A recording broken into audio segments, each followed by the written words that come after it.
மதிமுகம் நேயர்களுக்கு வணக்கம். நேர்முகம் நிகழ்ச்சிக்கு உங்களை வரவேற்பதில் மகிழ்ச்சி. இன்றைய சிறப்பு நேர்காணலில் நம்மோடு பத்திரிகையாளர் விமலேஸ்வரன் அவர்கள் இணைந்திருக்கிறார். அவரிடம் கேட்பதற்கு நிறைய விஷயங்கள் இருக்கு, கேட்கலாம்.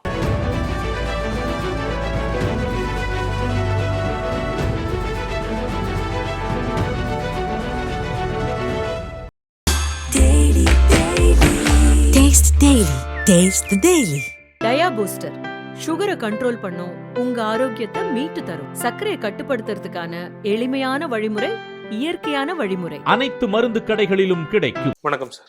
வணக்கம் மதர். தாவேகா சார்பில் 2வது மாநில மாநாடு நடந்து முடிஞ்சிருக்கு. கிட்டத்தட்ட சில லட்சம் இளைஞர்கள் வந்துட்டு அங்கே கூடியிருந்தாங்க. ஏற்கனவே முதல் மாநில மாநாட்டிலையும் லட்சக்கணக்கான இளைஞர்கள் சேர்ந்திருந்தாங்க. அங்கே எப்படி பார்க்குறீங்க?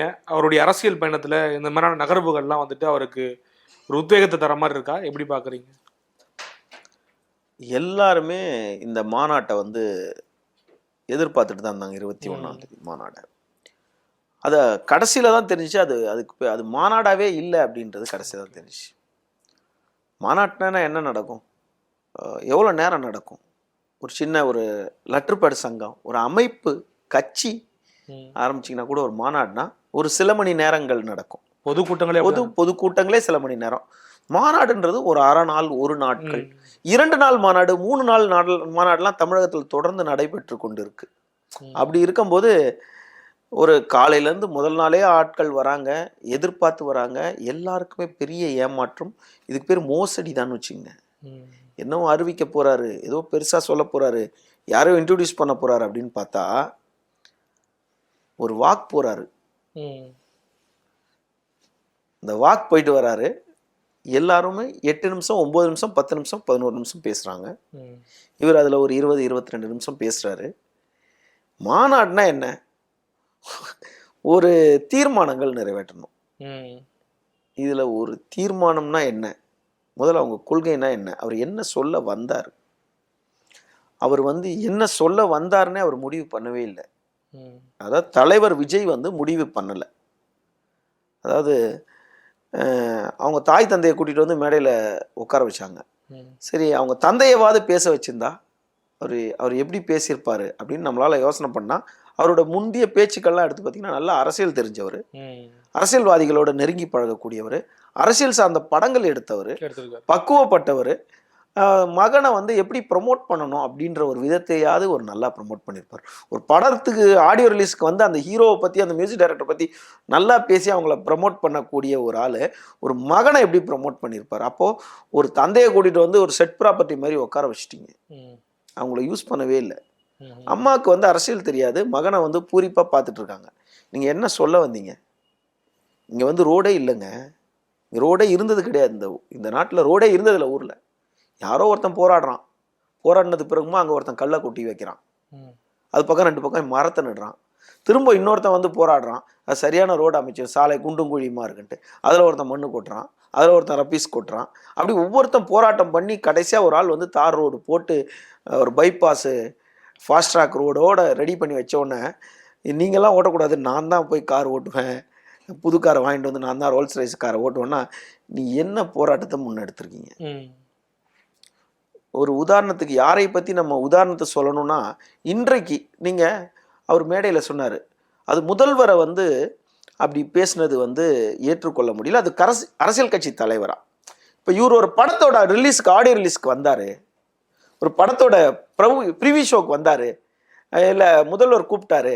அப்படி போயிட்டு வரும்போது அவரோட தனிப்பட்ட ட்விட்டர் பக்கத்துலேயே முகநூல்லையே அங்கிள் வாழ்த்தினாரு அப்படின்னு போடுறதுல அது உங்களுக்கும் அவருக்கும். இங்கே நடக்கிறது உங்களோட கட்சி மாநாடு அப்படின்னு நீங்கள் தான் சொல்லிக்கிறீங்க.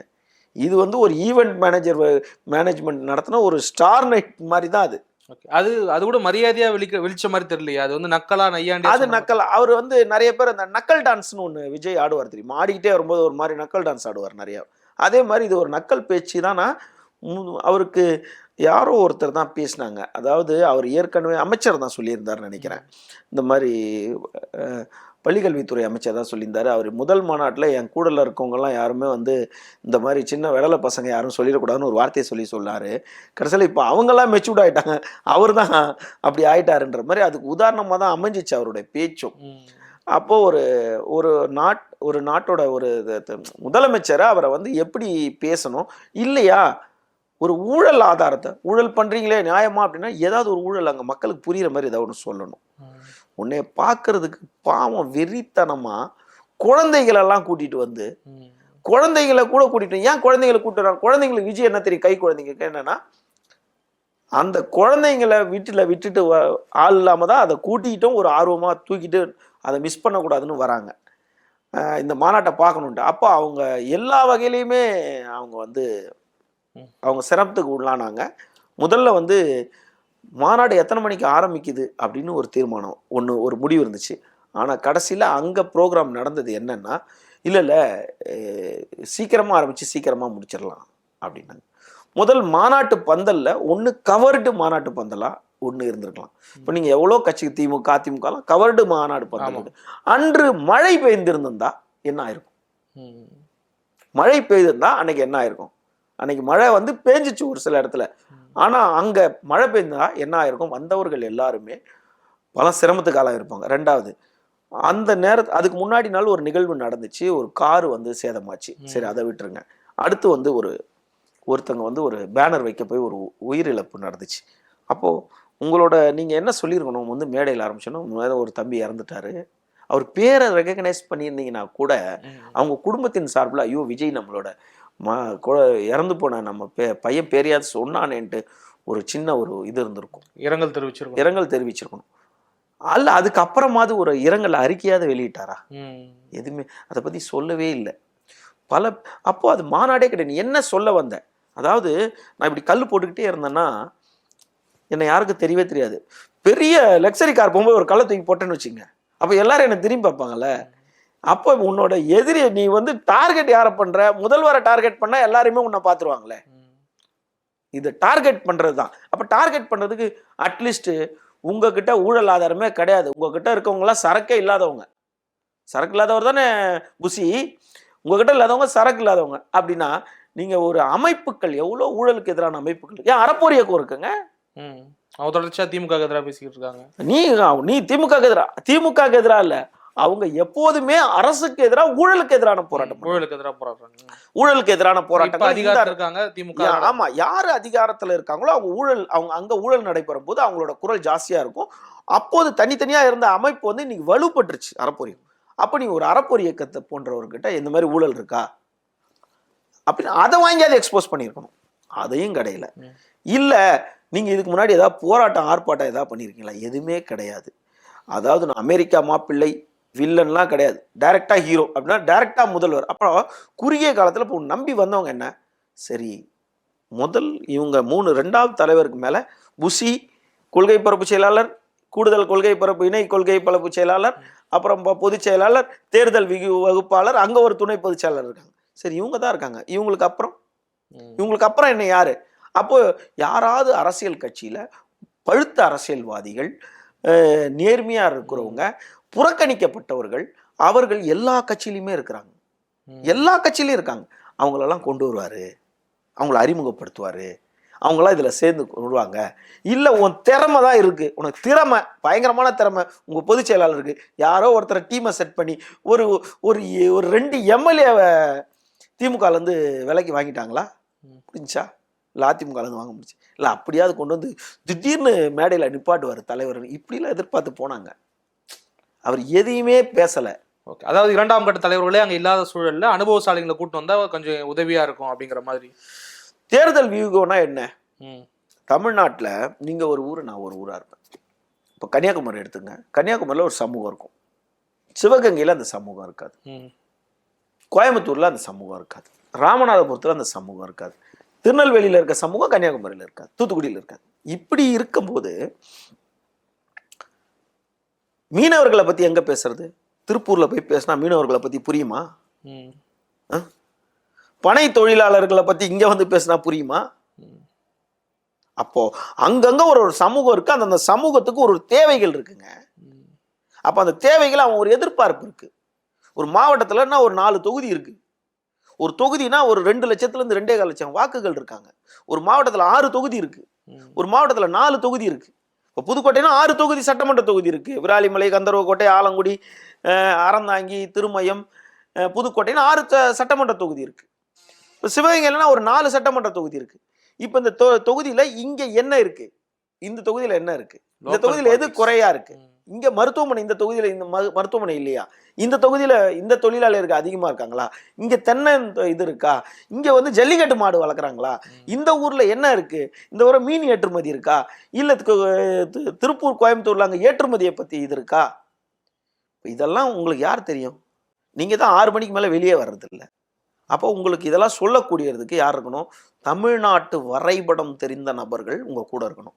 இல்ல அவங்க கட்சியிலேயே அந்தந்த ஊர்ல உள்ளூர் பொறுப்பாளர்களா இருப்பாங்க இல்லையா, அவங்களாம் அரசியலா இன்னும் மேம்படுறன்னு பாக்குறீங்களா? ரொம்ப அரசியல் பின்தங்கி இருக்காங்க அப்படின்னு பாக்குறீங்களா?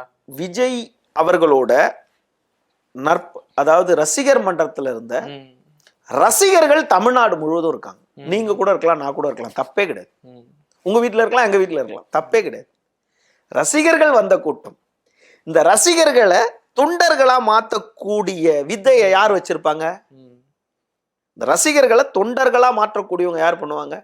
ஏங்க திமுக வந்து ஒரு பலம் பொருந்திய கட்சி. இப்ப இது கீழே போட்டுருவானுங்க கடகடன்ட்டு. திமுக சொம்பு 200 ரூபா இப்படிலாம் போடுவாங்க. திமுகல இப்பவும் ஒரு பயிற்சி பாசை பற்றி நடந்துகிட்டு இருக்கு. ஒரு பக்கம் அதுக்கு ஒரு டீம் நினைச்சுக்கிட்டு நடந்துகிட்டு இருக்கு. கொள்கை பயிற்சி நடந்துட்டு இருக்கு. புத்தகங்கள் வெளியிட்டு இருக்காங்க. அப்போ எதுக்கு இது பண்றாங்க? அப்ப திமுக இவ்வளவு இதா இருக்கு, ஏன் பண்றாங்க? ஏன்னா அடுத்து வர ஜெனரேஷனுக்கு கொள்கையை வலுவாக்கணும்ட்டு. அப்போ உங்களோட எதிரி யாருன்னு முடிவு பண்ணிட்டீங்க? திமுக தான் உங்களோட எதிரின்னு முடிவு பண்ணிட்டீங்கல்ல. திமுக உங்க எதிரின்னு நீங்க முடிவு பண்ணிட்டீங்கன்னா அவங்கள எதிர்கொள்ற அளவுக்காவது நீங்க வளரணும்ல. அங்கிருந்து தான் எனக்கு ஒரு கேள்வி என்னன்னாக்கா, இப்ப அந்த மாநாடு மேடையில வந்துட்டு ஒரு 32 நிமிஷம் ஒரு 35 நிமிஷம் வந்துட்டு தன்னுடைய உரையை நிகழ்த்துறாரு. அதுல பெரும்பாலும் வசனங்கள் மட்டும்தான் இருக்கு. வசனங்களை தாண்டி நம்ம கட்சியினுடைய கொள்கையை வந்து நம்ம விளக்குறோம். ஏன்னா நீங்க சொன்ன மாதிரி எல்லோரும் ரசிகர்களாக இருந்தவங்க, அரசியல் படாத ஆட்கள். அப்ப அவங்களை அரசியல் படுத்துறதுக்கான ஒரு மேடையா அதை வந்து பயன்படுத்திருக்கலாம். இவருக்கு முன்னாடி ஒரு 10 பேச்சாளர்கள் இல்ல ஒரு 5 பேச்சாளர்கள், நீங்க சொன்ன மாதிரி அந்த மாநாட்டை அவ்வளவு பெரிய மேன் பவரை கரெக்டா யூட்டிலைஸ் பண்ணிருக்கணும் இல்லையா, யூஸ் பண்ணிருக்கணும் இல்லையா? 75 ஆண்டு கால கட்சி திமுக. நேத்து வந்து உதய் அவர்கள் பேசுறாரு, இந்த விசில் அடிக்கிறது இந்த கொண்டாட்டலாம் ஓகே தான், ஆனா அதுக்காக நாங்க உங்களை கூப்பிடல, எல்லாரும் கொள்கை வாரிசுகளா இருக்கணும், கொள்கை பேரன்களா இருக்கணும் நீங்க எல்லாரும் அப்படின்னு ஒரு விளக்கம் கொடுக்குறாரு. அந்த புரிதல் விஜய் கிட்ட இல்லையா? நம்ம யாரை எதிர்த்து போராட போறோம்? ஒன்னு 75, இன்னொன்னு 50. நம்ம இப்பதான் நேத்தா வந்திருக்கோம், நம்ம கொள்கையை கூட நம்ம பேச மாட்டோமே மேடையில அப்படிங்கிற புரிதல் இருக்காது அவருக்கு? நான் யாருன்னு தெரிஞ்சுக்கணும்னா என் நண்பன் யாருன்னு தெரிஞ்சுக்கணும் அப்படின்ற ஒரு பழமொழி இருக்கு. கரெக்டுங்களா? நம்ம யாருன்னு தெரிஞ்சா நம்ம நண்பன் யார். அப்போ ஒரு படத்தை போய் பார்க்குறாரு விஜய், ஒரு படத்தை பார்க்குறாரு, super actor, super dancer, super hero, மாற்று கருத்தே கிடையாது. ஓகேங்களா?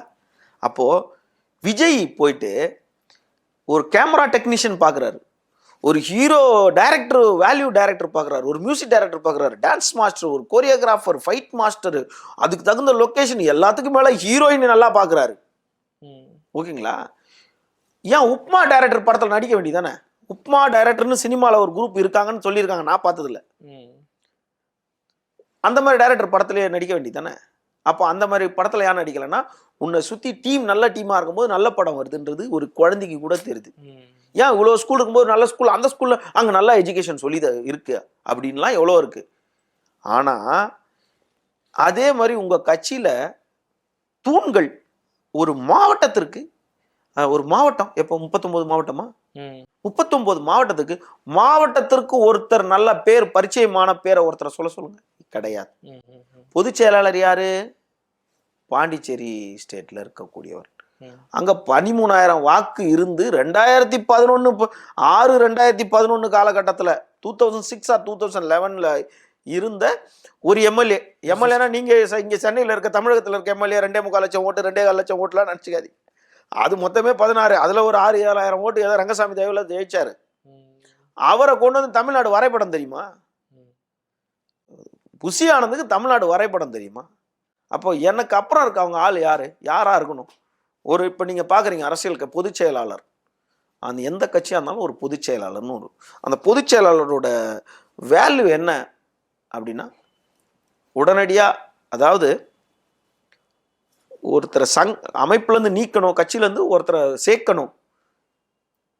அதாவது திமுக அரசு இருக்கும் அப்போது கலைஞர் கருணாநிதி அவர்கள் இருக்கும்போது அந்த கட்சியில வந்து ஒரு பொறுப்பை, செயல் தலைவர்னு ஒரு பொறுப்பை உருவாக்குனாங்க அந்த கட்சியிலேயே. அதே மாதிரி அதிமுகல ஒருங்கிணைப்பாளர்களை இணை ஒருங்கிணைப்பாளர்னு 2 பேர் கொண்டு வந்தாங்க, ஞாபகம் இருக்குங்களா? அப்போ அவங்க சங்க விதி தெரிஞ்சா, அதாவது கட்சி விதி சட்ட விதிகள் தெரிஞ்சா மட்டும்தான். இப்போ இவரை நான் நீக்கிட்டேன் அப்படின்னு புஷி ஆனந்தால எழுதிடுவாரா? இதன் அடிப்படையில் நீக்கிட்டேன், இதன் அடிப்படையில் நியமனம் பண்ணிட்டேன், இந்த பொறுப்பு வழங்கிட்டேன், இவரை இந்த பொறுப்புக்கு மாத்திட்டேன் அப்படின்னு சொல்லிட்டு புஷி ஆனந்துக்கு ஏதாவது தெரியுமா? எதுவுமே தெரியாது. 8வது படிச்சுட்டு வந்து உடனே நல்லா வசியம் பண்ண தெரியும். இல்லை அவங்க கட்சி விதி வந்துட்டு தயாரிச்சிருக்காங்கன்னா அது பொதுச் செயலாளர் தெரியாமல தயாரிச்சிருப்பாங்க. அவர் தான் அதில் உடன்பட்டு இருப்பாரு. நீங்க சொன்னீங்க விஜய் வந்து 30 நிமிஷம் பேசினாருன்ட்டு. நான் ஒரு 11 நிமிஷம் வீடியோ ஒன்று பார்த்தேன், பொதுச் செயலாளரோடது. ஆனால் அங்கே நல்லா நல்லா செயல்பட்டது அந்த அந்த அந்த ஃபங்க்ஷன். அது ஒரு ஃபங்க்ஷன் தான் வச்சுங்க. அந்த ஃபங்க்ஷன் நல்லா பப்ளிசிட்டி ப்ரமோஷன் ஃபங்க்ஷனில் வந்து கொள்கை பரப்பு செயலாளர் ராஜ்மோகன் நினைக்கிறேன், அவர் மட்டும்தான் தமிழை சரியாக உச்சரித்து தன்னுடைய வேலையை கரெக்டாக பண்ணார். ஆனால் பண்ணும்போது கொஞ்சம் கூடுதலாக எக்ஸ்ட்ரா ரைஸ் போட்டார். இந்த பொதுச் செயலாளரை வர வைக்கும் போது ஓவர் பில்டப் கொடுத்தார்.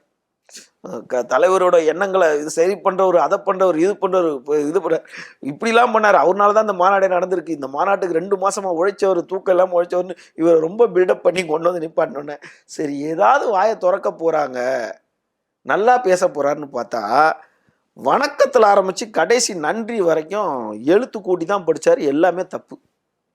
அவர் பேசினதே மொத்தம் 9 நிமிஷம். இந்த 9 நிமிஷத்துல எல்லா வார்த்தைகளுமே பிழையான வார்த்தை. அப்போ ஒரு பொதுச் செயலாளரால் 9 நிமிஷம் பேப்பர் இல்லாமல் படிக்க முடியல. குறிப்பெடுத்து படிக்கிறது வேற, இதை மறந்துடக்கூடாது அதை மறந்துடக்கூடாதுன்னு குறிப்பெடுத்து நம்ம பேசும்போது கூட குறிப்பு வச்சுட்டு பேசுறது வேற. பேர் மறந்துடக்கூடாது, எண் மறந்துடக்கூடாது, பிரிவுகள் மறந்துடக்கூடாதுன்னு ஒட்டுமொத்தமாவா ஒருத்தன் வந்து நான் பேப்பரை படிச்சே சொல்லுவாங்க? எந்த கட்சியில் இந்த மாதிரி பொதுச் செயலாளர் இருக்காரு? எந்த கட்சியில் இருக்காரு? அப்போ இப்படிப்பட்ட ஒரு ஆளை வச்சிருக்காருன்னா அப்ப அவரும் முதிர்ச்சி இல்லாம தானே இருக்காரு விஜய். ஒருவேளை இப்படி நம்புறாரோ? ஏன்னா இப்ப திமுக அதிமுகவிலுமே வந்துட்டு பெரிய பேச்சாளர்களா இருக்க மாட்டாங்க, ஆர்கனைசிங் கெப்பாசிட்டி உள்ள ஆட்கள் நிறைய பேர் இருப்பாங்க தளபதிகளா. அவங்க நினைச்சாங்கன்னா ஒரு மாநாடை கூட்டிட முடியும், மக்கள் சக்தி திரட்ட முடியும், ஓட்டா கன்வெர்ட் பண்ணக்கூடிய கேப்பபிலிட்டி நிறைய பேருக்கு இருக்கும். அந்த மாதிரி ஒரு செயல் வீரராக பார்க்குறாரோ? ஏன்னா அவரே குறிப்பிடுறாரு ஸ்டேஜில் புஷி ஆனந்தை வச்சு என்ன பண்ணிட முடியும்னு கேட்டாங்க, பார்த்தீங்களா அப்படின்றாரு. நான் யாரையுமே குறிப்பிட்டு சொல்லலை, ஒரே ஒரு வார்த்தை சொல்கிறேன், இதில் அர்த்தம் உங்களுக்கு புரியுதான்னு பாருங்க. நான் யாரையும் குறிப்பிட்டு சொல்லலை. பைத்தியக்காரனோட கண்களுக்கு அறிவாளி யாரு முட்டாள் யாருன்னு கண்டுபிடிக்க முடியுமா? கஷ்டம், முடியாது. ஏன்னா அவங்களுக்கு எதுவுமே தெளிவு இருக்காது. விளக்கம் இதுலயே இருக்கு உங்களுக்கு. பைத்தியக்காரன் கண்களுக்கு அறிவாளியும் புத்திசாலியும் யாருன்னு கண்டுபிடிக்க முடியாது. அவன் ரோட்ல உட்காந்து இப்படி இப்படி பார்த்துக்கிட்டே இருப்பான். இதுதான். நீ முதிர்ச்சியா இருந்தா மட்டும் தானே உனக்கு முதிர்ச்சியானவங்க யாரும் தெரியும். உங்களுக்கு காரே ஓட்ட தெரியாது, ஒரு நல்லா ஓட்டுறானா ஓட்டலன்னு கார்ல உட்காந்து எப்படி கண்டுபிடிப்பீங்க நீங்க? அப்போ உங்களுக்கு கார் ஓட்ட தெரிஞ்சா தானே அவன் ஓட்டுறவன் கரெக்டா ஓட்டுறான், பர்ஃபார்மன்ஸ் கரெக்டா இருக்கு அப்படின்னு தெரியும். அப்போ உங்களுக்கே தெரியாத, அப்புறம் நீங்களே புதுசு. அப்போ உங்களுக்கு முதிர்ச்சியான ஆளுங்களை கூட வச்சிருக்கணும், உங்க அப்பா பேச்சையாவது கேட்கணும். இல்லை அவரு செயல்பாட்டு அளவுலையுமே வந்துட்டு ரொம்ப வீக்காக தான் இருக்காருன்னு நினைக்கிறீங்களா புஷி?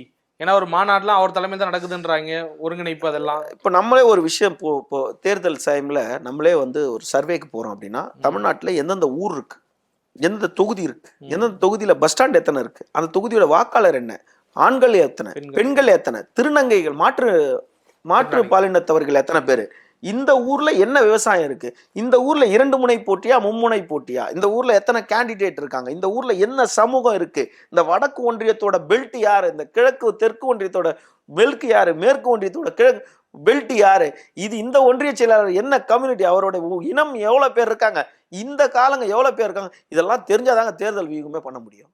கரெக்டா? தமிழ்நாட்டை பத்தி என்னங்க தெரியும் புஷி ஆனந்துக்கு? என்ன தெரியும்? ஒரு தொகுதியோட தமிழ்நாட்டில் ஒரு தொகுதியே 2 லட்சத்துக்கு மேல இருக்க வாக்காளர் இருக்காங்க. பாண்டிச்சேரியில ஒரே ஒரு தொகுதி, அதுவும் முன்னாடி தான் இருந்துச்சு, இப்ப அது உப்பளம் தொகுதியா ராஜ்பவன் தொகுதியா அதே தொகுதியா 2ஆ பிரிக்கப்பட்டிருக்கு. அந்த தொகுதியில இருக்க 13,000 சொச்சம் ஓட்டுல வந்து வெறும் 55% ஓட்டு வாங்கி ஜெயிச்சவர், ஒரு முறை 2வது முறை தோத்தவருக்கு என்னங்க தெரியும் தமிழ்நாட்டை பத்தி? சரி, ஓகே. இவர் ஒரு பக்கம் நீங்க சொல்றது சொல்லிருக்கீங்க, இன்னொரு பக்கம் நீங்க சொன்ன மாதிரி அவருடைய அப்பா எஸ்.ஏ. சந்திரசேகர் வந்துட்டு நிறைய அரசியல் பிரமுகர்களோட அறிமுகம் கொண்டவர். ஏன் கலைஞரே வந்துட்டு நேரடியாக பழகக்கூடிய அளவுக்கு ஒரு நல்ல ஒரு சிறந்த டைரக்டராக வந்துட்டு பயணப்பட்டிருக்காரு. அவர் எதுவும் ஆலோசனைகள் வழங்க மாட்டாரா? நீங்கள் இப்படி செயல்படணும், இல்லை இந்த மாதிரி போனீங்கன்னாக்கா நல்லது நடக்கும் அப்படிங்கிற மாதிரி? அவர் ஆலோசனை வழங்க தயாராக தான் இருக்காரு. கேட்கறதுக்கு நான் தயாராக இருக்கணும்ல. இல்ல அவரு கேட்கறது அளவுக்கு நீங்க கேட்க விடணும்ல. நீங்க தான் 1-to-1 கான்டாக்ட், ஐ கான்டாக்ட்ன்ற மாதிரி நீங்க புசியானத்தை மட்டும் கான்டாக்ட் பண்ணீங்கன்னா சரி. டெய்லி அனைத்து தொலைக்காட்சியும், செய்தி தொலைக்காட்சியும் தினமும் விவாத நிகழ்ச்சிகள் நடைபெறுதா இல்லையா? நடைபெற்று கொண்டிருக்கு. விஜயகாந்த் ஒரு முறை சொன்னாரு ஊடகங்கள்ல, நீங்க உங்களுக்கு தெரிஞ்சிருக்கும், விவாதங்கள்ல நடைபெறும் விவாதங்கள்ல இனி தேமுதிக சார்பில் ஒருவரும் கலந்து கொள்ள மாட்டார்கள் அப்படின்னு சொன்னாங்க. எங்க கிட்ட விவாதத்துக்கு ஆள் இல்லைன்னு அவர் சொல்லல, கலந்து கொள்ள மாட்டார்கள்னு சொன்னார். ஏன்னு கேட்டா எங்களுக்கு முக்கியத்துவம் நீங்க கொடுக்கறதுல கலந்து கொள்ள மாட்டார்கள் அப்படின்னு சொன்னாங்க. இவங்களுக்கு விவாத நிகழ்ச்சியில கலந்து கொள்றதுக்காக யாராவது இருக்காங்களா? அந்த அந்த வியூகத்தை யார் வகுத்து கொடுக்கறது? விஜய் சம்பந்தமா இன்னும் இருக்கிறது 8 மாசம் தேர்தல், 8 மாசம் தான் இருக்கு. 8 மாசம் இல்ல 7 மாசம் தான், 8 மாசம் இருக்கு. இந்த 8 மாசத்துக்குள்ள விஜய்க்கு வந்து ஊடகத்துல பேசுறதுக்காவது வரிசைப்படுத்துறதுக்கு யாருன்னா ஆள் இருக்காங்களா? அவங்களுக்கு என்ன கொள்கையை பேசுவாங்க? இதை இப்படி நம்புறாரு ஆழமா. ஏன்னாக்கா அந்த மேடையிலே குறிப்பிடுறாரு, இந்த தொகுதியில போட்டியிட போறது யார் தெரியுமா அப்படின்னு சொல்லிட்டு, மதுரை தெற்கு, மதுரை கிழக்கு அப்படின்னு சொல்லிட்டு ஒரு 4-5 தொகுதிகளுடைய பட்டியலை சொல்லி எல்லா இடத்துலையும் விஜய் தான் போட்டிடுறாரு. விஜய்ங்கிற முகமே வந்து வாக்குகளை பெற்று கொடுத்துரும். நான் ஒரு பயங்கரமான கிரேஸ் உள்ள ஒரு ஆள். ஏன்னா அவருடைய பேச்சினுடைய துணியில அதுதான் வெளிப்படுது. என்னன்னாக்கா இன்னொரு விஷயத்தையும் குறிப்பிடுறாரு, மற்றவங்க எல்லாம் கட்சி ஆரம்பிச்சா வீட்டு கதவை போய் தட்டணும், தட்டி தான் நான் கட்சி ஆரம்பிச்சிருக்கேன்னு சொல்லணும். நான் அப்படி கிடையாது, எல்லாரும் வீட்டுள்ளேயும் நான் உட்காந்துக்கிட்டு இருக்கேன், புதுசா போய் நான் யார்கிட்டையும் அறிமுகப்படுத்திக்க தேவையில்லை அப்படிங்கிற புள்ளியில விஜய் எல்லாருக்குமே தெரியும், குழந்தை கூட தெரியும். விஜய் எல்லாரும் குழந்தை கொடுத்துரும். அவர் கட்சி பேர் என்ன நிறைய பேருக்கு தெரியல. என்ன பேரு அப்படின்னு கேட்கறாங்க. கட்சி பேர் தெரியல, ஏதோ அரசியல் கட்சி ஆரம்பி. முதல் விஜய்க்கு தமிழ்நாடு ஃபுல்லா போயிருக்காரா? ஓவர் கான்பிடென்ட் தானே இதெல்லாம் ஓவர் கான்பிடென்ட் தானே விஜய். அதாவது மதுரை தெற்கு, மதுரை வடக்கு, ஏன் மற்ற சென்னையில இருக்க தொகுதி பேரை மட்டும் சொல்லுப்பா, எத்தனை தொகுதின்ட்டு? சென்னையில எத்தனை தொகுதி? இப்ப நான் சொன்னல புதுக்கோட்டையில எத்தனை தொகுதி இருக்கு அது சொல்லு. திருச்சியில என்னென்ன தொகுதி இருக்கு? சென்னை மாவட்டத்துல 16. சென்னை, மதுரை, வடக்கு, தெற்கு, கிழக்கு, மேற்கு மட்டும் எல்லாராலையும் சொல்ல முடியும். குழந்தை கூட சொல்ல முடியும். வேற சொல்லு, ராமநாடு சொல்லு, பரமக்குடி சொல்லு, இல்ல வேற தொகுதியை பேரு. இது மாதிரி உனக்கு எந்த தொகுதிக்கு போயிருக்கீங்க? ஏங்க, ஒரு பெரிய அரசியல் கட்சி தினமும் வந்து நீங்க உதாரணத்துக்கு எடுத்துக்கிட்டீங்கன்னா, ஒரு பெரிய அரசியல் தலைவரோட மகன் சும்மா எடுத்தோன்னே வந்து சீட்ல உட்காரல. எல்லாம் தெரிஞ்சு கலைஞர் இருக்கும் போதே முதல்வர் மு.க. ஸ்டாலின், இப்போ முதல்வர், இதுக்கு முன்னாடி ஸ்டாலின் திமுக தலைவராக இருக்கிறாரு. அதுக்கு முன்னாடி செயல் தலைவராக இருந்திருக்காரு. அதுக்கு முன்னாடி இளைஞர் அணி செயலாளராக இருந்திருக்காரு. அவரை யாருக்கு தெரியாது தமிழ்நாட்டில்? ஆனா அவர் நமக்கு நாமே பயணம் போனார் தெரியுமா? ஒவ்வொரு ஊருக்கும் நமக்கு நாமே பயணம் போனாரு தெரியுங்களா? முதல் கட்டம், 2ஆம் கட்டம், 3ஆம் கட்டம் அப்படி போயிட்டு இருக்கும்போது, அங்க போயிட்டே இருக்கும்போது அவரோட பெட்ரோல் போயிட்டு இருக்கா, அவங்க கான்வாய் போயிட்டு இருக்கா, உடனே அங்க நின்று அங்க ஒரு 5 பேர் நின்னாங்கன்னா இறங்கி அவங்க கிட்ட பேசிட்டு, ஒரு 50 பேர் நின்னால இறங்கி பேசிட்டு, அவங்க வீட்டுக்கு போறது, சாப்பிடுறது, அங்க போறது. தமிழ்நாட்டுல அவர் நடிச்சாரோ, பொய் சொன்னாரோ, டீயை போடுறாரு, ஒரு பித்தளை இதை வச்சு அடிக்கிறாருன்னா பண்ணாங்க. ஆமத்துல போனாரா இல்லையா? நீ அரசியல் கட்சி துவங்கினதுக்கு அப்புறம் எத்தனை ஊருக்கு பயணம் போயிருக்கீங்க? எத்தனை ஊருக்கு போயிருக்கீங்க? இல்ல உங்க பொதுச் செயலாளர் தான் போயிருக்காரா? தமிழ்நாட்டில் அவர் கை கால் படாத இடமே இல்லையா பொதுச் செயலாளருக்கு? எல்லா டிஸ்ட்ரிக்டும் போயிருக்காரா? அவர் தன்னை கற்பனையில மறந்துகிட்டு இருக்காரு. எம்பி கனவுல கற்பனையில மறந்துகிட்டு இருக்காரு. அவரு எம்பி ஆகணுங்கிறதா அப்ப அவருடைய நோக்கமா இருக்கா? ஆமா ஆமா. அதனாலதான் அவரு, அதாவது விஜய் பிறந்த நாள் அன்னைக்கு என்ன நடந்திருக்கும் நீங்க பார்த்திருப்பீங்க. பொதுவா அரசியல் கட்சிக்கு வர்றதுக்கு முன்னாடி விஜய் பிறந்த நாள்னா, படப்பிடிப்புல இருக்காரு, என்னை யாரும் சந்திக்க வராதிங்கன்னு எப்பயுமே ரொம்ப ஹை ப்ரொஃபைலில் இருக்க ஹீரோஸ், டாப் 10 ஹீரோஸ், நான் படப்பிடிப்பில் இருக்கேன் வராதிங்கன்னு ஒரு ட்விட்டரில் போடுவாங்க. கரெக்டுங்களா? சூப்பர் ஸ்டார் கூட நிறைய முறை நான் வெளியூரில் இருக்கேன், படப்பிடிப்பில் இருக்கேன், என்னை சந்திக்காரு, அப்பயும் அவங்க வீட்டுக்கு போவாங்க. இல்லைன்னு தெரிஞ்சாது வீட்டு வரைக்கும் போகிறவங்க. ஆனால் ஜூலை 18 ஜூன் 18 ஒரு தேதி நம்ம ஆனந்துக்கு பிறந்தநாள் வரும். ஹைகோர்ட்டே வந்து பேனர்லாம் வைக்கக்கூடாதுன்னு இருக்கு. பாவம், அவருடைய ஆஸ்தான குருநாதர், ஆஸ்தான குருநாதர் தான், ஆன்மீக குருநாதர் கிடையாது. ஆஸ்தான குருநாதர் இவர் முதல்வர் இருக்கார்ல, ரங்கசாமி அவர் இருக்கார்ல, அவரோட ஆதரவில், அதாவது தமிழ்நாடு முழுவதும் விஜயோட ரசிகர் மன்றம் எவ்வளோ இருக்கோ அவ்வளோ பேருக்கும் அவர் கூட இருக்க ஒரு 5 பேர் ஃபோன் பண்ணுவாங்க. ஓகே, ஃபோன் பண்ணுவாங்க.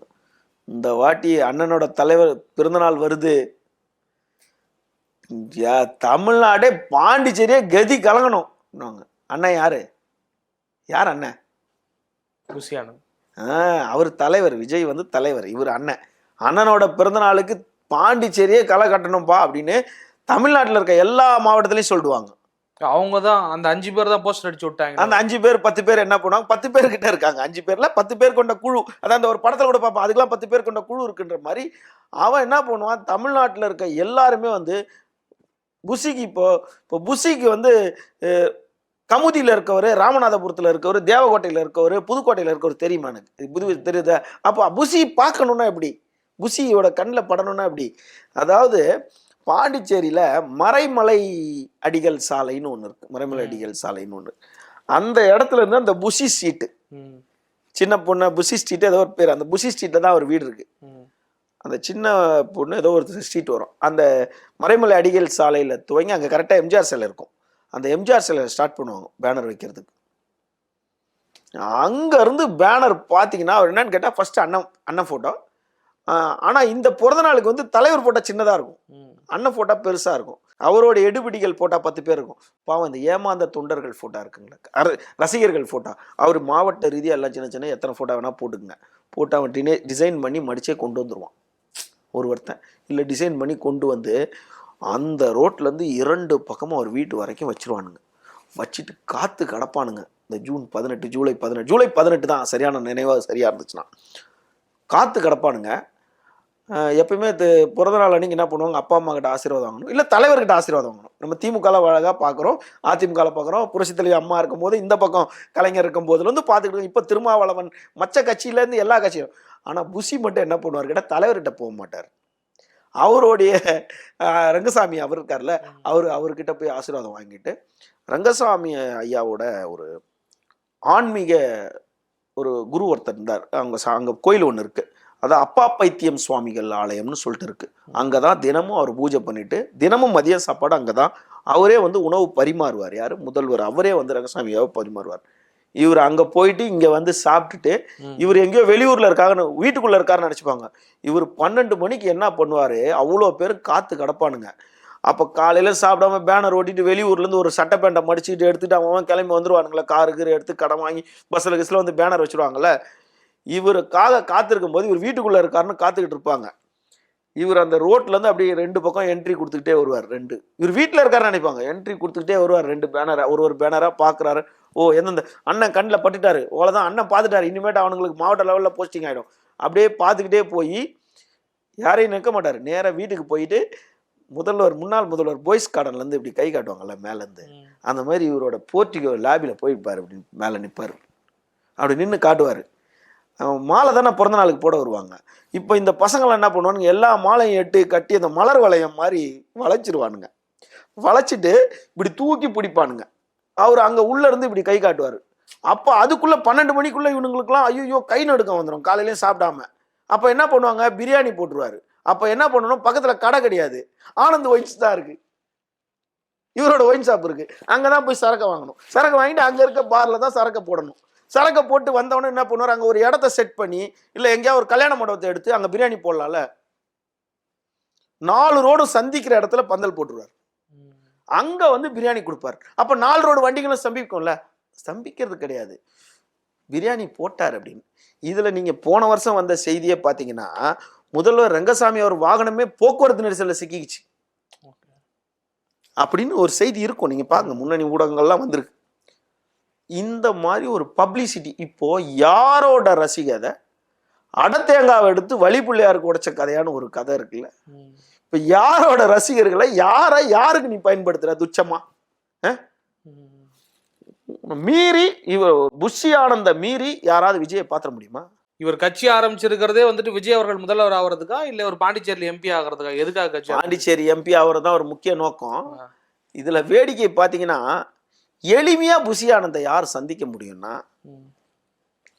நினைவு சரியா இருந்தா ஜேல ஆரம்பிக்கும் ஒரு ஜோஷியர். ஜே மட்டும் உறுதி. அங்க இருக்கவர், இங்க இருக்க பிரபலம்லாம் கிடையாது, அங்க இருக்கவர். ஏன்னா நம்ம அவரை ஸ்பான்சர் பண்றோம், அவரை நம்ம வந்து எக்ஸ்போஸ் பண்ற ப்ரமோட் பண்ற மாதிரி ஆயிடக்கூடாதுன்னு சொல்றேன். இந்த ஜோசியர், மாந்திரிகவாதி, பணிக்கர்கள், இந்த திஷ்டி சுத்தி போடுறவன், கயிறு கட்டுறவன், இந்த பொட்டு வைக்கிறவனுங்க, இந்த இந்த இவங்க தான் ஈஸியா சந்திக்க முடியும். இவங்க தான் அவரை ஈஸியா சந்திக்க முடியும். யார? புஷிய. ரெண்டாவது விஜய் அவர்களுக்கு இந்த நம்பிக்கை எல்லாம் உண்டா?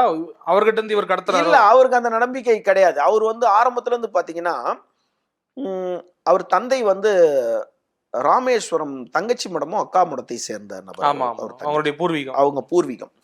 ஆனா அவருக்கு என்னன்னு கேட்டா, அப்படியே அந்த வம்சாவளியில அப்படியே வரும்போது அவங்களுக்கு அதிகமான வேளாங்கண்ணி ஈடுபாடு. நீங்க ஒவ்வொரு முறையும் பட பூஜை போட்டவொன்னே ஒரு முறை போயிட்டு வருவார், படம் முடிஞ்சவொன்னே ஒரு முறை போயிட்டு வருவார். இதை வந்து வழக்கமாவே விஜய் வச்சிட்டு இருக்காரு. வேளாங்கண்ணி நாகப்பட்டினம் அங்க போறது அவர் வழக்கமாவே வச்சிட்டு இருக்காரு. அப்போ அங்க அவர்களுக்கு ரசிகர்கள் வந்து மீனவரத்துல வந்து வெறித்தனமான ரசிகர்கள் அவருக்கு இருக்காங்க. யாரு? விஜய்க்கு இருக்காங்க. இப்போ இதுதான் 2006-11 ஜெயிச்சுட்டு 11-16 தோத்து போச்சு இல்ல. அப்போ இதுக்கு அங்க போனோன்னா, இது அரசியல் அத்தியாயம் முடிஞ்ச உடனே அங்க போனோன்னா ரசிகர் மன்றத்துல அங்க ஸ்பான்சர்லாம் பண்றது. அப்போ அங்க வெறியானோன்னா அண்ணன் இதெல்லாம் பண்றாருன்னா என்ன ஆயிடுச்சு, கௌரவ ஆலோசகர்னு போட்டாங்க. இதெல்லாம் இங்க சோபா கல்யாண மண்டபத்துல நடந்துகிட்டு கொண்டு இருந்த ரசிகர் மன்ற தலைமைக்கு தெரியுது. உடனே அவங்க அப்பாவோட நாலேஜுக்குலாம் வருது. அவங்க அப்பா நினைச்சுக்கிறேன், எம்எல்ஏவா நிற்கிறேன், குளத்தூர் தொகுதி எம்எல்ஏ நினைச்சிட்டார். எம்எல்ஏ புசி தொகுதியே கிடையாது. எம்எல்ஏ வந்து நம்ம அண்ணன், நம்ம மகனோட ரசிகர் மன்றத்துல இருக்காரு, அவருக்கு தூக்குடா அவரை மாவட்ட பொறுப்புல, மாநில பொறுப்புலன்னு சொல்லிட்டு பொறுப்பு போடுறாங்க. சிறிது காலத்துல அவங்க அப்பாவே எப்படி வீடியோல வெளியிட்டாருன்னு திரும்ப ரிப்பீட்டடா அவங்க அப்பாவே புஷி ஆனந்தை பத்தி என்னென்னலாம் சொன்னாருன்ட்டு. புஷி ஆனந்த் வந்து ஒரு பகுதி செயலாளருக்கு கூட தகுதியே இல்லாத நபர். புஷி ஆனந்த் தான் இறங்கு முகம் விஜய்க்கு. புஷி ஆனந்த் தான் காலி பண்ண போறாரு. அதாவது சென்னையில வந்து சென்னை பெருநகர காவல் ஆணையர் வந்து ஒரு பத்திரிகையாளர் சந்திப்பு நடத்தினார். நீங்க கவனிச்சிருப்பீங்க இப்போ கடந்த சில மாதங்களுக்கு முன்னாடி. அப்போ அவர்கிட்ட கேட்பாங்க, விஜய்க்கு ஏன் சார் பர்மிஷன் கொடுக்கல அப்படின்னு கேட்டாங்க. அப்புறம் சொன்னேன், ஏங்க யாருங்க பர்மிஷன் கேட்டா கொண்டாங்க, பர்மிஷனை கொண்டாங்க. அருண் சொல்றீங்களா? ஆமா, அருண் சொல்றாரு, கொண்டாங்க பர்மிஷனை கொண்டாங்க. அவங்க கோர்ட்டுக்கு போயிட்டாங்க டைரக்டா, பர்மிஷனே கேட்கல. விஜய்க்கு தெரியுமா, ஒரு கூட்டம் நடத்துறதுக்கும் ஒரு ஆர்ப்பாட்டம் நடத்துறதுக்கும் ஒரு உண்ணாமுறை நடப்புறதுக்கு யாரை போய் சந்திக்கணும், அந்த யார் அரசியல் கட்சியிலேருந்து அவர் போய் சந்திப்பாங்க, எப்படி பர்மிஷன் வாங்குவாங்க, அந்த பர்மிஷன் எங்கெங்கெல்லாம் போயிட்டு வரும் இன்னும் அவருக்கு தெரியுமா? தெரியாது. இவர் அவர்கிட்ட சொல்றது, தலைவரை நம்மளுக்கு பர்மிஷனே இல்லைன்ட்டானுங்க, கோர்ட்டுக்கு போயிட்டார். அப்படியா, பரவாயில்ல பாரு, முடியாதுனாங்க தலைவர் கோர்ட்டுக்கு போயிட்டார். பத்தியா புஷி இந்த சொன்னல, முதல்ல ஒரு பாகுபடுத்தி பார்க்க சொன்னல, இதனாலதான் அவர் சொன்னது, புஷியை வச்சுலாம் பண்ணுவேன். இது என்ன புஷி, ஈவென்ட் மேனேஜ்மெண்ட் கிட்ட பணத்தை தூக்கி கொடுத்தோம்னா இதோட ஹைடெக்கா பண்ணிருப்பாங்க மாநாட்டை. அப்ப அது உண்மை இல்லையா? ஆளுங்கட்சி வந்து தொந்தரவு கொடுக்குறாங்க, ரோட்ல குழி வெட்டிட்டாங்களாம், நிறைய விஷயங்கள் பண்ணாங்க. ஒரு 4 விஷயத்த நானே சொல்லிடுறேன், அதுல தெரிஞ்சிடும். ரெண்டாவது, சேர்களே கொடுக்க கூடாதுன்னு சொல்லிட்டாங்க. ஆமா, அதையும் வந்திருக்கான் பிரச்சனை. சேர்களே கொடுக்க கூடாதுன்னு சொல்லிட்டாங்க. அப்ப சேருக்கு என்ன கேட்பாங்கன்னு கேட்டா, நீங்க எவ்வளவு சேர் கொண்டு போறீங்களோ அதுக்கு ஒரு டெபாசிட்டை கட்டுங்க. சேர் உடஞ்சி போச்சுன்னா சேர் தரோம், ஆனா அவ்வளவு சேர் இல்லை, சேரு நான் எடுத்து தரேன், இவ்வளவு கொள்முதல் தரணும். இவர் என்ன பண்றாரு, இவருக்கு தெரிஞ்சவங்க எப்படி பிறந்த நாள் நிகழ்ச்சியை வந்து கரெக்டா இங்க வச்சு பப்ளிசிட்டி தேடி ஆனந்த் ஒயின்ஸ்ல வியாபாரம் நடக்கணும் அப்படின்னு பிளான போடுறாரோ, அதே மாதிரி இவருக்கு அங்க ஒருத்தர்கிட்ட டீலிங் வச்சிருப்பாரு. இதை நான் நல்லா சொல்றேன் கேட்டுங்க. பாண்டிச்சேரியில ஜூலை 18 திருவனந்தபுரம் டிஸ்ட்ரிக்ட் ரசிகர்கள் பேனர் வைக்கிறான் புஷிக்கு. நல்லா புரிஞ்சுங்க, கேரளா திருவனந்தபுரம் ரசிகர்கள் புஷிக்கு பேனர் வைக்கிறாங்க. இருக்கு, இல்லாமலாம் பேசல, எவிடன்ஸ் இல்லாம பேசுறது முடியாது. சேர் எங்க இருந்து எடுத்துட்டு வந்தாரு? திருவனந்தபுரத்துல இருந்து, கேரளால. அர்த்தம் புரியுதா? ஏன் இவரோட தான் கூட இருக்கலாம், யாருக்கு தெரியும்? இருக்கலாம் தான் சொல்றேன். இருக்குன்னு என்ன, ஒயின் ஷாப் இருக்கு, அது இருக்குன்னு சொல்லியாச்சு, இது இருக்கலாம். அப்போ என்ன பண்ணுவோம், தலைவரை சேரே கொடுக்கணும்ட்டு அங்கன்னு. அப்புறம் என்ன சொல்லுவாங்க, தலைவரை ஒரு ஆம்னி பஸ் ஓடக்கூடாதுட்டான் தலைவரை, அதனால ரொம்ப நெருக்கடி கொடுத்துட்டாங்க, நம்ம மாநாட்டுக்கு யாரும் வரக்கூடாதுட்டாங்க. மூர்த்தி தான் எல்லா கடை, ஏன்னா ஆம்னி பஸ் ஓடக்கூடாதுன்னா அது போக்குவரத்து துறை யாரு, சிவசங்கரன் சொல்லியிருக்கணும். பொய்யவாது கொஞ்சம் கரெக்டா சொல்றீங்களா? மூர்த்தி வந்து நெருக்கிறார், சிவசங்கரன்னா வண்டி ஓட்டி இருக்க கூடாது, வண்டியை போகக்கூடாதுன்னு சொல்லணும். ஆனா எல்லாம் கொஞ்சம் கொஞ்சம் காசை போட்டு பாவம் பல பேர் இளைஞர்கள்லாம் அங்கே போயிட்டு, இப்போ இதெல்லாம் விஜய் என்ன சொல்லுவோம், இதெல்லாம் இவ்வளோ நெருக்கடி பண்ணாங்க. மறுநாளே பேட்டி கொடுத்தாரு. விஜய் யோசிச்சிருக்க மாட்டாரா, லோக்கல்ல இருக்கக்கூடிய ஒரு அமைச்சர் தொந்தரவு கொடுக்குறாரு அப்படி ஏதாவது சொல்லியிருப்பாங்களா? இல்லை விஜய்க்கு தெரியாதா, அவர் பத்திரப்பதிவு மற்றும் வணிக வரித்துறை அமைச்சர் தெரியாதா அவருக்கு? மூர்த்தி ஆதவ அர்ஜுனும் அதை தானே சொன்னாரு. மூர்த்தி வந்து அதாவது இவங்க ஃபர்ஸ்டே வந்து டிசைட் பண்ணிட்டாங்க. விஜய் சேதுபதி ஒரு படத்துல சொல்லுவாரு, சார் அந்த படத்துல நீங்க ஹீரோவா வில்லனா அப்படின்னு கேட்பாங்க. இவரோட படம் தான், விஜய் நடித்த படத்தோட ஃபங்க்ஷன்ல தான், பப்ளிசிட்டி ஃபங்க்ஷன்ல, பெரியாள் கூட எடுத்தாதான் நம்ம பெரியாள் எடுத்தாதான் நம்மளும் பெரியாளே, அப்ப நான் இந்த படத்துல யார் அப்படின்னு கேட்பாரு.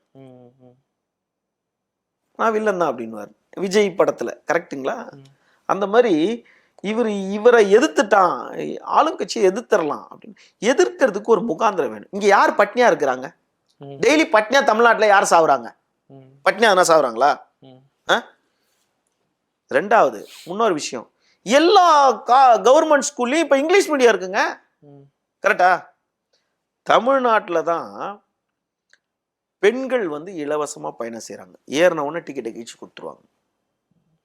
நீங்க கர்நாடகத்துக்கு போனீங்கன்னா கர்நாடக பெண்கள் மட்டும்தான் இலவசமா பயணம் செய்ய முடியும். அவங்களும் வருடத்துக்கு ஒரு முறை ஐடி கார்டு வாங்கி வச்சிருக்கணும். அங்க பீகார்காரங்களோ தமிழ்காரங்களோ யார் ஏறினாலும் டிக்கெட் தான். இங்க தமிழ்நாட்டுல அது நேபாளி ஏறினாலும் திருநங்கை ஏறினாலும் டிக்கெட் கிடையாது. அது கரெக்ட் தான். நீங்க சொல்ற மாதிரி ஏதோ ஒரு குற்றச்சாட்டை வலுவா வையி. இல்ல நீங்க சொல்ற மாதிரி எல்லா இண்டெக்ஸ்லயும் வந்துட்டு எல்லா குறியீட்லயும் வந்துட்டு தமிழ்நாடு முன்னணியில இருக்கு. ஜிஆர்ல 52, ஹெல்த் இண்டெக்ஸ்லயும் முன்னணியில இருக்கு. கேபிட்டல் டூரிசம், அதாவது எப்படி சொல்றது, ஹெல்த் டூரிசம் நம்பர் 1 வந்து சென்னை தான். இப்படி எல்லா வகையிலும் முன்னேற்றம் இருக்கு. ஆனா அதையும் இன்னும் கொஞ்சம் உயர்த்தணும் அப்படிங்கிற திட்டத்தோட அவர் வராரு என்னவோ. மக்கள் நீதி மையம் கட்சி வரும்போது துவங்கின புதுசுல எல்லா அமைப்பையும் கொண்டு வந்தாங்க. தொழிற்சங்க அமைப்பு, எல்லா அமைப்பையும் அதுல கொண்டு வந்துட்டு விழுப்புரத்துல அதிமுக அரசுல ஆழத்துல கிறிஸ்டி ஃபுட்ஸ் எல்லாம் நினைவு வச்சுங்க. கிறிஸ்டி ஃபுட்ஸ் அந்த ஊழல் ஒரு மிகப்பெரிய ஸ்கேம் தான் அது. அந்த கிறிஸ்டி ஃபுட்ல கரப்ஷன் இருக்கு. அதுல இப்போதும் அந்த கிறிஸ்டி ஃபுட் தான் ஓடிக்கிட்டு இருக்குன்னு வச்சுங்க இந்த கவர்மெண்ட்லயும். அது ஒரு இது அது.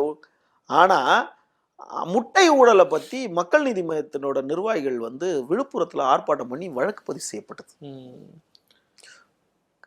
இன்னொரு விஷயம், அவங்க ஊழலை கையில எடுத்திருக்காங்க, எடுக்காம இல்லை. இன்னொரு விஷயம், கமலுக்கு நாலேஜே இல்லையா? அவரோட நாலேஜ் ஆனா பழக்கருப்பியா கொண்டு வந்து அங்க வச்சிருந்தார்ல. ஏதோ ஒரு காரணங்களுக்காக பிரிஞ்சு போயிட்டாங்க. அப்ப அவர் அங்க முக்கியமான நம்மளுக்கு ஒருத்தர் தேவை தானே கொண்டு வந்து பழக்கருப்பியா கொண்டு வந்து தன்னோட மேடையில பேச வச்சார். ஆனா உன் கட்சியில சேர்க்கலைன்னா கூட யாராவது ஒரு விஐபி கொண்டு வந்து மேடையில பேசவாத வச்சுதான் உனக்கு கௌரவமாவது கிடைச்சிருந்திருக்கும்ல. எவ்வளவு பேர் காத்திருந்தாங்க. பல பேர் அதே சிவகங்கை தொகுதி, திருப்பத்தூர் தொகுதி, சிவகங்கையில இருக்க திருப்பத்தூர் தொகுதியில அதிமுக சார்பில் கடந்த 2021 போட்டியிட்ட, நல்லா புரிஞ்சுங்க, சிவகங்கை மாவட்டத்தில் திருப்பத்தூர் தொகுதியில் 2021ஆம் ஆண்டு போட்டியிட்ட அதிமுக வேட்பாளர் ஒருவர், அவர் வந்து நம்மளை கூப்பிடுவாரு, அவர்கிட்ட பேசியிருக்கோம், இந்த மாநாடு நம்மளை கூப்பிடுவாரு, அங்கே போய் நம்ம பேசலான்னு அவர் கொஞ்ச நாளாக காத்திருந்தார். இந்த பக்கம் நாம் தமிழர்ல இருந்து ஒரு பெண்மணி கொஞ்ச நாள் புறக்கணிக்கப்பட்டிருக்காங்க. அது பேர்லாம் வேணான்னு வச்சுங்க. அவங்களே வெளியே வந்துட்டாங்க. அவர்களும் காத்திருக்காங்க, நம்மளை கூப்பிடுவாரு போய் பேசலாம். அதாவது மாற்று கட்சி வந்து வரவங்கள இணைக்கிறதுக்கு இவங்க தயாரா இல்ல. அது காரணமா இருக்கிறது யாரு? அந்த அளவுக்கு நாலேஜ் இல்லைன்னு தான் சொல்ல முடியும். ஏன் நாலேஜ் இல்லைன்னு எதுக்கு சொல்றேன்னா, உன் பேச்சை காட்டி கொடுத்துச்சு உனக்கு நாலேஜ் இல்லைன்ட்டு. எதை பத்தி பேசின? காவல்துறை மரணம், லாக்அப் மரணம் 2021 திமுக ஆட்சிக்கு வந்துச்சு. ஜூலை டு ஜூலை ஆயிடுச்சு. இப்போ 4 வருஷம் முடிஞ்சிச்சா? இந்த 4 வருஷத்துல எத்தனை லாக்அப் மரணம் நடந்துச்சு? அதுக்கு முன்னாடி 10 வருஷத்துல எத்தனை லாக்அப் மரணம் நடந்துச்சு? அதுக்கு ஒரு போராட்டம் நடத்தினாங்களே சென்னையில, அதை பத்தி பேசியிருக்கணும். ஓகே. அதே மாதிரி ஆணவ படுகொலை பத்தி பேசல, கவினை பத்தி பேசவே இல்லையேங்க. அவங்க கவின் சுர்ஜித் விவகாரத்தை பத்தி பேசவே இல்லை. ஆனா அவங்க கட்சியில பேனர் கட்டி செத்து போனவனை பத்தியே அவங்க இரங்கல் போடல. இவங்களை பத்தியா பேச போறாங்க? இது சரி, இவர் தான் பேசல, அவர் பேசாம விட்டாருப்பா, தலைவர் பேசாம விட்டாரு. நீங்க நல்லா கவனிச்சு பாத்தீங்கன்னா, திமுக ஆட்சி அமைஞ்ச உடனே கொரோனா காலகட்டத்தில் முதல்வர் பேசி கொண்டிருக்காரு. அப்போது செய்தியாளர்கள் அவர்கிட்ட கேள்வி கேட்கிறாங்க, பிரஸ் மீட்ல கேட்கிறாங்க. அப்போ செய்தியாளர் கேட்கிற கேள்விக்கு முதல்வர் மைக் அப்படி திருப்பிட்டு இந்த பக்கம் மாசுப்பிரமணியம் பதில் சொல்றாரு. அப்ப முதல்வர் நிக்கிறாரு. காரணம் என்னன்னா, அவருக்கு தெரியறதுனால பதில் சொல்றாரு. அப்ப முதல்வர் பேச அந்த புள்ளி விவரத்தை நம்மளுக்கு தெரியும், நம்ம சொல்லலான்ட்டு. அப்ப எப்படா முதல்வர் நான் பேசிட்டு இருக்கும் போது என்ன அவர் அதை சொல்லல, அவருக்கு உன்ன அந்த ஸ்பேஸ் கொடுத்தாரு. அப்போ இவர் என்ன பண்ணிருக்கணும்? தலைவர் பேச வந்துட்டாரு, பொதுச் செயலாளர் சொல்லியிருக்கணும். மக்கங்களா இருக்குங்க எல்லாமே. பாவம் இந்த ரசிகர்கள் ஏமாந்து போயிட்டாங்க. இல்ல அவருக்கு அரசியலாவே வந்துட்டு மேம்போக்கா தான் அணுகுறாரோ? ஏன்னாக்கா மத்திய அரசு குறித்து விமர்சனம் வைக்கும்போது கூட பல காலமா இருக்கக்கூடிய கச்சத்தீவு பிரச்சனையை சொல்றாரு. அது நீதிமன்றத்துக்கு போய் பல பிரச்சனைகள் நடந்துகிட்டு இருக்கு. அது இன்டர்நேஷனல் இஷ்யூ, அதாவது 2 நாடுகளுக்கு இடையில் உள்ள பிரச்சனை. இந்த மாதிரியான விஷயங்கள் அணுகக்கூடியவர் இப்ப சீரியஸா போய்கிட்டு இருக்க அந்த ஓட்டு திருட்டா இருக்கட்டும், அப்படி இல்லைன்னா ஒரே வார்த்தை அவர் தந்தை கிட்ட, அப்பா என்ன பேசலாம், என்ன பேசலாம்னு கேட்டிருந்தாவே முடிஞ்சிருக்கும். அவங்க அப்பா போது எல்லா அரசியல் தலைவருமே ஒரு நோட்ஸ் எடுத்து கொடுக்கறதுக்கு, மேடை பேசுறதுக்கு தற்போதுல இருந்து அப்போதுல இருந்து இப்போது வரைக்கும் தலைவருக்கு, கலைஞருக்கு இல்லையாங்க, சண்முகநாதன் இல்லையாங்க, முதல்வர் அம்மா ஜெயலலிதா அம்மா இருக்கும்போது இல்லையாங்க, எவ்வளவு பேருக்கு இருக்காங்க. யாராவது ஒருத்தர்கிட்ட என்ன பேசினாலும் உங்க இதுலயே வந்து யார் எத்தனை ப்ரொஃபசர்ஸ் இருக்காங்க, தமிழ் லெக்சர்ஸ் இருக்காங்க, அவங்க கிட்ட கேட்டு வாங்கி குறிப்பு வாங்கி அதை மேடையில ப்ரெசென்ட் பண்ணியிருக்கலாமே. இவ்வளவு பேர் வந்திருக்காங்க, உங்களெல்லாம் நான் ஏமாத்தக்கூடாதுன்னு பார்க்குறேன், உங்களெல்லாம் வந்து நீங்க இதாயிருங்க, நான் நின்னா ஓட்டு. அதாவது இங்கதான் கர்வம் தலை தூக்கிடுச்சு, ஓவர் கான்ஃபிடென்ட். எம்ஜிஆர்னா டைரக்டா சினிமால இருந்து வந்துட்டாரு, அதனால நடிச்சிட்டாரு அப்படின்ட்டு ஃபர்ஸ்ட் எம்ஜிஆர் சொன்னார். எம்ஜிஆர் எந்த கட்சியில எந்தெந்த ஊருக்கெல்லாம் போயிட்டு வந்து பார்த்து தமிழை பேச கற்றுக்கொண்டு அரசியலுக்கு வந்தார். கரெக்டா? தமிழ் தெரியாம வரல. அவர் வேற மாநிலத்தை சேர்ந்தவர். கரெக்டுங்களா? ஆனா அதன் பிறகு விஜயகாந்த் அவர்கள் நேரடியா அரசியலுக்கு வந்துட்டாரா? 25 ஆண்டுகள் 30 ஆண்டுகள் மாற்றுத்திறனாளியிலிருந்து எல்லா தொண்டையும் எவ்வளவு ஆர்ப்பாட்டம், தனி மனிதனா, சோசியல் ஆக்டிவிட்டிஸா, நடிகரா, நடிகர் சங்க தலைவரா, ஒரு நிர்வாகியா, ஒரு லீடராவே, ஒருத்தர் அணுகக்கூடிய நபராகவும், எளிமையா அணுகக்கூடிய நபராகவும் எவ்வளவு பேர் விஜயகாந்த் பேசுறாங்க. மன்றத்தையே வந்து ஒரு அரசியல் அமைப்பு மாதிரி தான் கட்டமைச்சு வச்சிருந்தாரு. பிறந்த நாளைக்கு இத்தனை லட்சங்க. யாருக்கிட்ட உட்காந்து பேசுறாருங்க? அவர் மேடையில பேசினா ஒருவேளை பார்க்குற சொல்ற ஒரு இப்போ கூட ஒரு வீடியோ வலைதளத்தில் இருக்கு. ஒரு முதியோர் இல்லத்தில் போயிட்டுன்னா உனக்கு அமிர்தஜன் வேணுமா, உனக்கு மாத்திரை வேணுமா, யாராவது ஒருத்தர்கிட்ட சினிமாத்தனம் இல்லாமல் பேச முடியுமா? புசி ஆனந்து பிரியாணி போடுறாரு, அந்த பிரியாணி போட்டு அங்கே ஒரு கூட்டத்தை வச்சிருக்காரு. இவரும் அந்த பிரியாணி இப்போ அரிசி பருப்பை கூப்பிட்டு ஒரு கூட்டத்தை வச்சிருக்காங்க. சரி, உங்களதுல யாராவது ஏங்க ஒரு சூர்யா கூட ஒரு படிப்பு சம்பந்தமா ஒரு விஷயத்த பண்ணிட்டு இருக்காருங்க. இவர் என்னங்க சோசியலா பண்ணியிருக்காரு? எடுத்தோன்னா அரசியலுக்கு வந்துட்டாரு. அப்ப சரியான 2ஆம் கட்ட தலைவரை நியமிக்க தெரியல, மெச்சூர்னஸ் கிடையாது, என்ன பேசணும்னு ஒரு கொள்கை தெரியாது, அடுத்து என்னவா ஆக போறோம்னு தெரியாது, எலெக்ஷன்ல ஓட்டு பூத் கமிட்டியில எப்படி டிக்கெட் போடணும், எப்படி வேலை பார்க்கணும்னாது ஒரு பயிற்சி கொடுத்துருக்கீங்களா நீங்க? எதுவுமே இல்லை. எதுவுமே இல்லாம, அதாவது என்னோட அண்ணா விஜயகாந்த் புரட்சி கலைஞர் அவர்கிட்ட எம்ஜிஆர் கிட்ட பழக முடியல, இவர்கிட்ட நான் பழகிட்டேன்னு சொல்றீங்க. உங்க அப்பா 100 வாட்டி சொல்றாரு விஸ்வாதம் நன்றி மறவாதவர்ன்ட்டு. நீங்க உங்க அண்ணானா உங்க அண்ணன் பையனுக்கு அந்த உங்க அண்ணனை ஏஐ பண்ணீங்கல்ல, அது பதில் உங்க அண்ணன் பையனுக்கு அந்த சீனை கொடுத்துருக்கணும்ல. உங்களுக்காக உங்க அண்ணன் நடிச்சு கொடுத்தாருலங்க. அப்ப உங்க பையனை அந்த படத்தில் நடிச்சுக்கல, அவங்க அண்ணன் பையனை கூப்பிட்டு இருக்கணும். தம்பி, இதுல உங்க அப்பாவை நான் ஏஐ பண்றேன், அடுத்து ஒரு படம் எடு, அதுல நான் உனக்காக ரோல் பண்றேன்னு சொல்லியிருக்கணும்ல. இவ்வளோ நாளா காணோம். அவர் மருத்துவமனையில் இருக்கும்போது அவரை போய் பார்க்கல, அவர் வீட்டில் இருக்கும்போது பார்க்கல, இறந்ததுக்கு அப்புறம் ஒரு மாலை எட்டணும் போய் பார்த்துட்டு அதை அரசியல் பயன்பாடாக பண்ற. அதாவது இன்னும் எத்தனைலாம் வந்து தமிழ்நாட்டு மக்களை ஏமாத்தலாம்னு நினச்சிக்கிட்டு இருக்காங்களோ. அதாவது புசி என்ன சொல்லுவார்னா, ஒரு இளைஞர் வீட்லேயும் 5 ஓட்டுன்னு 4 ஓட்டுனே வைங்க, அப்போ என்ன ஆயிடுச்சு அப்படின்னு அவங்க கணக்கு போடுறாங்க. ஆனால் அது நல்லதாக தான் அப்படி தான் யோசனை பண்ணாங்க நிறைய பேர் அரசியல்வாதிகளே. என்ன அரசியலில் இருக்கீங்க, உங்கள் கட்சியில் எதுக்குப்பா இருக்கிற, பார்ப்பா விஜய்க்கு போட்டுப்பான்னு என் பொண்ணு என் பையன்லாம் சொல்கிறாங்க, நானும் என் ஒய்ஃபு என் பொண்ணுக்கு பையனுக்கு தான் இப்போ பேச்சை கேட்டு இந்த வாட்டி விஜய்க்கு போடலான்ட்டு பல பேர் என்னிடமே சொன்னாங்க. ஆனால் இந்த மாநாடு முடிஞ்சா, ஐயோ சார் அவன் வேஸ்ட்டு போல இருக்கு சாருன்றாங்க. எந்த மிகைப்படுத்தலும் தனிமனித தாக்குதலும் இல்லாமல் அவங்களோட கட்சியோட நிலைப்பாடு, புசி யாரு, புசிக்கு பிசி பொதுச் செயலாளருக்கு வட்ட செயலாளருக்கே தகுதி இல்லாதவரை போய் பொதுச் செயலாளரை போட்டா எப்படி? புசி வந்து ஒன்றுமே இல்லாத நபர். அவரோட இலக்கு பார்த்தீங்கன்னா, ஏங்க நான் சொல்லலை, புசி வந்து பச்சை குத்தர்னா ரங்கசாமி தான் கத்துவார். அவருக்கு தான் விசுவாசமா இருப்பாரு. தாடி பாலாஜி விஜய் உருவத்தை பச்சை குத்தி வச்சிருக்காருல, அவர் நண்பர் தானே. அவர் என்ன போட்டிருக்காரு பார்த்தீங்கன்னா, மாநாடு முடிஞ்ச அன்னைக்கு இரவு, இறைவா விஜயின் நண்பர்கள், விஜயை சுற்றி உள்ளவர்களிடமிருந்து விஜயை காப்பாற்றுன்னு போட்டிருந்தார். அதுவே ஒரு சர்ச்சையாச்சு. அதுவே பல பேர், அவரே பேட்டியெல்லாம் கொடுத்திருந்தார். எல்லா தலைவர்களும் பாவம் டெல்லி அங்க உட்காந்து விஜய் எதனா கொண்டு வர போறாரு, விஜய் என்ன பண்றாருன்னு கேட்டாங்க. ஐயோ, இவங்க கூட கூட்டணி கூட போகக்கூடாது, குவாலிட்டியே இல்லாத ஆளுன்றதை முடிவு பண்ணிட்டாங்க எல்லாரும். சும்மா இதை வந்து ஓட்டா மாத்தலாம்னு நினைக்கிறாரு. இப்போ இந்த மாநாட்டுக்கு பிறகு அடுத்த மாநாடு அவரால் இந்த கூட்டம் வருமானது டவுட். ஏன்னா இந்த மாநாட்டை அவரால் தக்க வச்சுக்க முடியல. அதனால அடுத்ததே அவர் 3வது மாநாடே ஒன்று வச்சாருனாலும் இந்த கூட்டம் வராது உறுதியா. ஆனா இவ்வளவு சொல்றீங்க, இவ்வளவு குற்றச்சாட்டுகள் அடுக்குறீங்க, எந்த புள்ளியில எந்த அடிப்படையில திமுக விசஸ் தாவேகா தான் போட்டி அப்படிங்கிறத நெரேட்டிவை சொல்லிக்கிட்டே இருக்காப்புல. அதிமுகங்கிற கட்சி இல்லாமல் போனது, காணாமல் போனதுங்கிற மாதிரி சொல்லிட்டு திமுக விசஸ் தாவேகா. விஜயகாந்தோட பேர் நமக்கு வந்துடும். விஜயகாந்துக்கு வாரிசு இருக்கு, கட்சி இருக்கு, பொதுச் செயலாளர் இருக்காங்க, அவங்க மகன்கள் இருக்காங்க, மனைவி இருக்காங்க, அவங்க கட்சி நிர்வாகிகள்லாம் இருக்கிறாங்க. அந்த கட்சியில இருந்து உருவ முடியாது. ஊர் 2 பட்டா கூத்தாடிக்கு கொண்டாட்டம்ன்றதுனால இங்க இப்படி இருக்குல்ல. எடப்பாடி கிட்ட இருந்து கட்சியை அங்க அதிமுக ஃபுல்லா வசப்படுத்திடலான்னு இது அரசியல். இது இந்த ஒரு பாயிண்ட் யாரோ சொல்லி கொடுத்துருக்காங்க. இந்த டைம்ல நீ இந்த ஸ்டாண்ட் எடுத்தனா அதிமுக இருக்கும் எம்ஜிஆர் எம்ஜிஆர் கிட்டே வந்துடலாமே, இவரு தான் எம்ஜிஆர், 3வது எம்ஜிஆர்னு இவர்கிட்ட வந்துருவாங்க. இவர் இந்த பிளான் வச்சிருந்தாரு. ஆனா இந்த பிளானுக்கு எடப்பாடி நின்னுட்டாருங்க. எடப்பாடி இவ்வளவு நாள் நின்னுட்டாரு.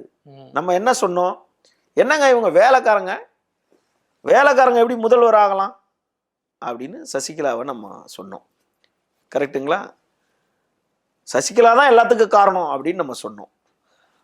அவங்கள பார்த்து பயந்த ஒரு கூட்டம் இருந்துச்சு. அவங்கள எதிர்த்து இன்னைக்கு நிற்கிறார் எடப்பாடி.